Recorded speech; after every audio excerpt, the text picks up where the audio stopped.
کہ آپ علیہ الصلاۃ والسلام ہر رمضان کو آخری 10 دنوں کا اعتکاف کیا کرتے تھے، یہاں تک کہ آپ علیہ الصلاۃ والسلام اس دنیا سے پردہ فرما گئے، اور اس کے بعد آپ علیہ الصلاۃ والسلام کی ازواج مطہرات بھی اعتکاف کیا کرتی تھیں۔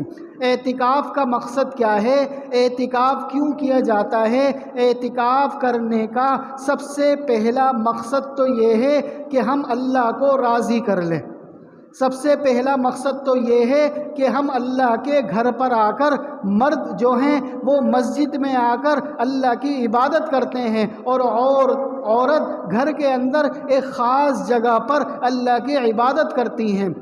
تو اعتکاف کا مقصد یہ ہے کہ اعتکاف کے اندر جو لیلۃ القدر ہے، جو شب قدر ہے، اس رات کو حاصل کرنا۔ چونکہ شب قدر علماء کرام فرماتے ہیں کہ آخری 10 دنوں کے اندر تلاش کرو، رمضان المبارک کے آخری عشرے میں تلاش کرو، پھر آخری عشرے میں بھی طاق راتوں میں تلاش کرو۔ وہ طاق راتیں کون سی ہیں؟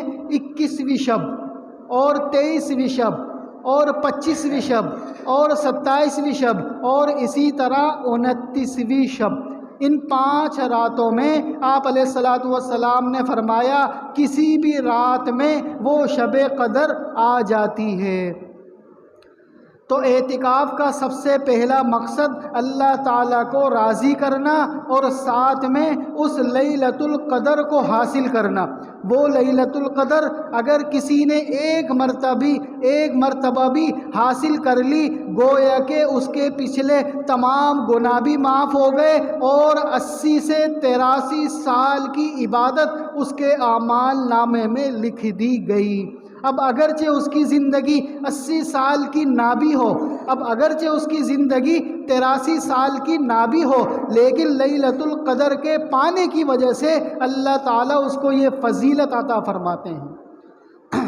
اسی طرح حضرت ابن عباس رضی اللہ تعالی عنہ روایت کرتے ہیں کہ آپ علیہ الصلاۃ والسلام نے ارشاد فرمایا، اگر کوئی شخص اللہ کی رضا کے حاصل کرنے کے لیے ایک دن کا بھی اعتکاف کرتا ہے تو اللہ تعالیٰ اس کے اور جہنم کے درمیان 3 خندقیں حائل کر دیتے ہیں، اور ایک خندق کی مسافت اس زمین اور آسمان کی مسافت سے بھی زیادہ ہے۔